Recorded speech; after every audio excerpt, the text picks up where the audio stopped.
Welcome to studio in Telugu. సముద్ర తీరంలో helicopter ride ను కాకినాడ రూరల్ ఎమ్మెల్యే పంతం నానాజీ ప్రారంభించారు.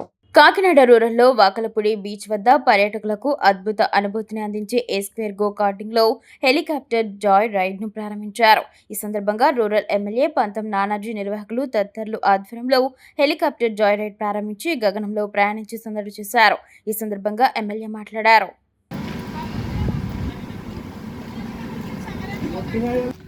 Five times, sir. Five times.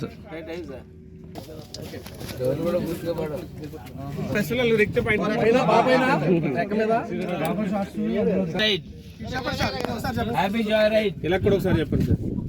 Joy ride. అందరికీ నమస్కారం. తిండి బట్టాయి కాదు, ప్రతి మనిషికి కాస్త వినోదం కూడా కావాలని కోరిక ప్రతి ఒక్కరికి ఉంటుంది. దురదృష్టవశాత్తు కాకినాడలో ఎన్ని సంవత్సరాలైనా సరే సినిమా తప్ప ఇంకో వినోదం అనే కార్యక్రమం లేదు. బీచ్ ఉండేది, ఆ బీచ్ ఉన్నా కూడా బీచ్లో ఏ రోజు కూడా బీచ్ని డెవలప్ చేద్దామన్న ఆలోచన కానీ ఇది ఎవరు కూడా చేయలేదు. ఇప్పుడు నిజంగా పిల్లల్లో ఒక యువశక్తి ఏఎస్ఆర్ గో కార్టింగ్, ఏ స్క్వేర్ గో కార్టింగ్, మన ఆనంద్ గారు వీళ్ళంతా ముందుకు వచ్చి ఇవాళ ఇక్కడ ఒక హెలికాప్టర్ టూరిజం దానికోసమే ఈ సైట్ ఫస్ట్ అలర్ట్ చేశారు. ఈ లోపల ఇతరాతర కార్యక్రమాలు అనేక కార్యక్రమాలు గోకార్టింగ్ కార్యక్రమాలు చేస్తారు. ముందు కూడా మేము చూసాం, పైన చూస్తే మాకు నిజంగా అద్భుతమైన విజన్స్ కనపడ్డాయి. కాకినాడలో ఇంత అందాలు ఉన్నాయి, ఈ అందాలు ప్రజలందరికీ కూడా చూపించాలన్న ఆలోచన కలిగింది.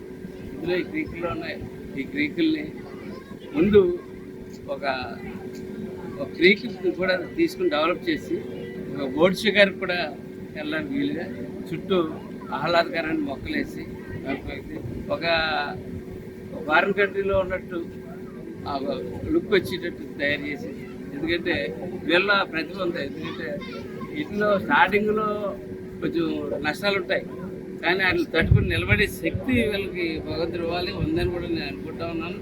ఖచ్చితంగా కాకినాడ బీచ్కి సుందరీకరణలో భాగంగా ఇది ఒక ప్రధానమైన పాత్ర పోషిస్తుందని చెప్పి హెలికాప్టర్ మీద కాకినాడలో విజిట్స్ వస్తుంటే కాకినాడలో ఎక్కడెక్కడ ఏం చేయాలన్న ఆలోచనలు కూడా మహబూబాద్లో కూడా వచ్చే ఆలోచనలు దీనికి కలగజేసినందుకు చాలా సంతోషం.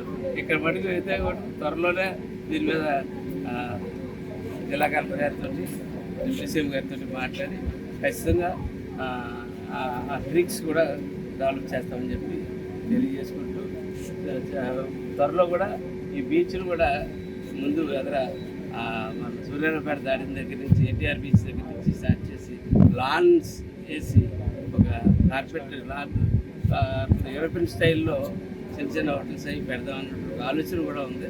అవన్నీ మార్చి ఏప్రిల్ నుంచి కార్యనిర్వహణలోకి వస్తుంది. ఈ లోపల ఖచ్చితంగా ఇది అన్ని స్కూల్స్కి, ప్రతి ఒక్క స్కూల్కి, ప్రతి ఒక్క స్టూడెంట్కి కూడా మన బాధ్యతగా మనం కూడా అందరికీ చెప్పి ఒకసారి ఇక్కడ విజిట్ చేసి చేయాలని ఒకసారి వాళ్ళు విజిట్ చేస్తే ఆటోమేటిక్గా జరుగుతుంది. ఏదన్నా స్టార్టింగ్లో మనం చేయూతనివ్వాలా, తర్వాత అది మన